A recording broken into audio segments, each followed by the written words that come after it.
Hello, my angels. Hello, beautifuls. Today is Sunday. I hope you're having an amazing weekend so far. It is a beautiful, beautiful day, as is every day, and I hope you are enjoying yours. We are on our fourth part of dissecting what is wrong with Mona Symone. And so here we are, just addressing the issue that Mona Symone currently has with Sweet Ma for Life regarding the GoFundMe that Sweet Ma has set up for her son to obtain a new set of braces that will help his growing legs function better, with the disability that he has. So, Mona is, basically asserting that this is a lie. I'm sorry, saying that this is a lie, and that, basically she gets enough help for her son that she does not need any money to provide anything. She feels like Sweet Ma is lying that anything her son needs is provided. She has claimed that the Cerebral Palsy Association has contacted her to help Sweet Ma.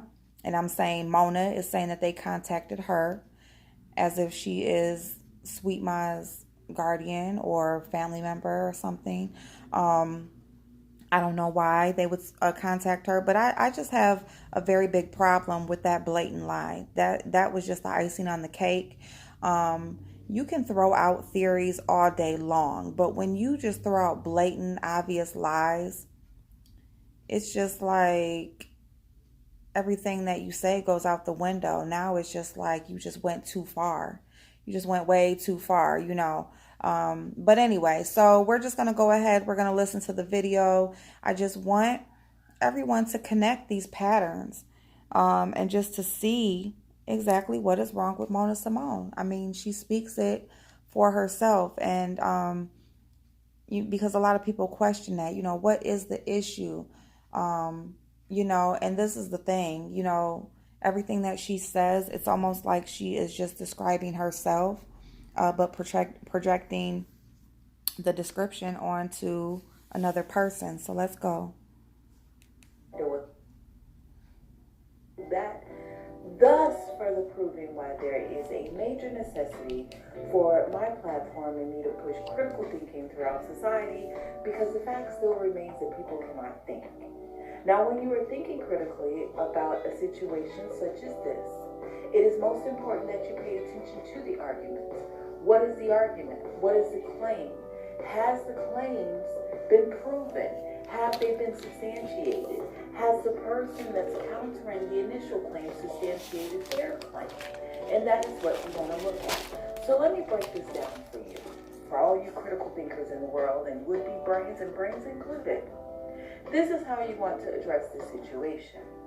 So Diane put up a GoFundMe saying that she had a deductible of a certain amount and she had no assistance from anywhere, so she had to turn to her following and GoFundMe to give her about $3,000, right? Her claim was she had no help from elsewhere. So in my case against her, I asserted that that is a lie. That it is known that Diane has had many people that have tried to help her, myself included, and she has resisted that assistance, claiming that she needed cash. Thus further showing her motive to elicit cash from her following, rather a desire to get lifelong, long-term assistance for her disabled child. Also, I cited that Diane has low moral aptitude. She is not a good person. She is not a person worthy of this sort of victimhood that she claims. In fact, she is quite the opposite. She is also the person who attacked my GoFundMe that a friend created for me out of love for a legitimate reason, because I am legitimately disabled. Diane also proved herself to be of low character, low moral aptitude, because she went behind my back while pretending to be my friend, lying on me, trying to turn others against. In fact, she did turn others against me, many of them. I had the proof for that, and I showed that. Not only In their absent-mindedness, her friends that rushed in her defense also showed that they were having conversations that were not positive and speaking negatively on me even weeks and months before. Historic, unique, exciting. As challenges continue to... Or, I even knew about it. Proving my case when I spoke publicly and called Diane out publicly for being a fake friend and a sociopath. My claims were founded. I showed evidence for such. I played the phone call for such, showing that Diane has a certain penchant for cash instead of real legitimate help.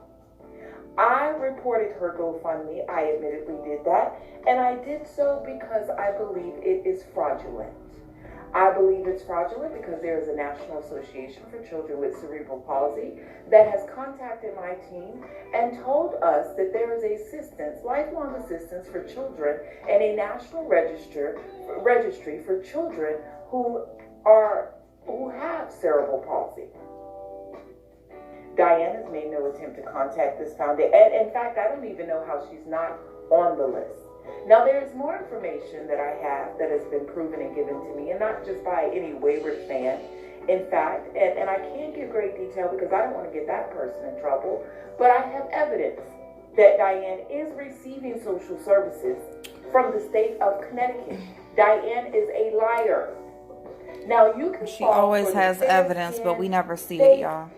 Damsel in distress pros with the precious kid, because I get it. We're empaths. We want to help the kids. And by all means, if you want to donate just to donate, do that.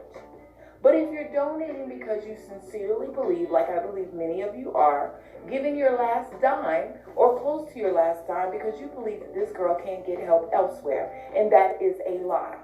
Diane is not only receiving help, but there is much more help available to her. Now, what did Diane prove?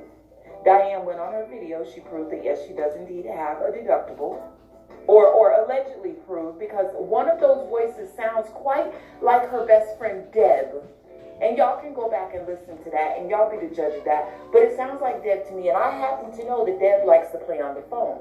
Because months ago, when I tried to get Diane some help for another situation, when Diane fell out with me, her and Deb called my friend, who was willing to help her, and played on my friend's phone and tried to elicit personal information from my friend by pretending to be a caseworker and asking questions about her grandchildren.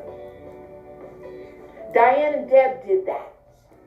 Now, these are people that are pretending to be good people. Oh, we're so innocent. We're good. Yet you can sit and look at the video after video where this woman has made a mockery of my disability. Well, I'm sure you would have to make some phone calls about somebody if you're claiming to have all these receipts and information. None of you were there to say that I didn't. In fact, I have the hospital records. My wife has told you. Others that I have shared that information with have told you that, yes, it's true. Sadly, Symone did attempt to end her life. That happened. Her heart really did stop. But you're also saying the Cerebral Palsy Association along with other contacted you for a sweet month. So we're supposed to believe you. To make a mockery of my mental health struggles, which is also a disability.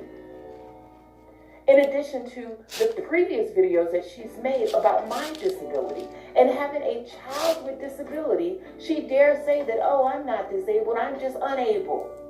How dare she? And there are millions of you that sit out there knowing that you're disabled, but you don't look like it. Because you look okay on the outside, but you're disabled on the inside. You take narcotics, you take pain medications, you do different things, and I don't judge for that. But you sat by and encouraged and not only participated in this woman making a mockery of my disability. She is not innocent. She is not a victim. This is a almost 40-year-old woman from the hood, well-versed in social assistance. And she's receiving it. Anyone who believes this woman is not receiving SSI and Medicaid for her child is a damn fool. I said it. She didn't say she didn't get any medical. She said she has a deductible. That means she does have some insurance. Like she accused me of doing, because I was working. I was providing a broadcast. I was providing education for people. I was offering my Cash App for tips. And this woman attacked me and accused me of scamming.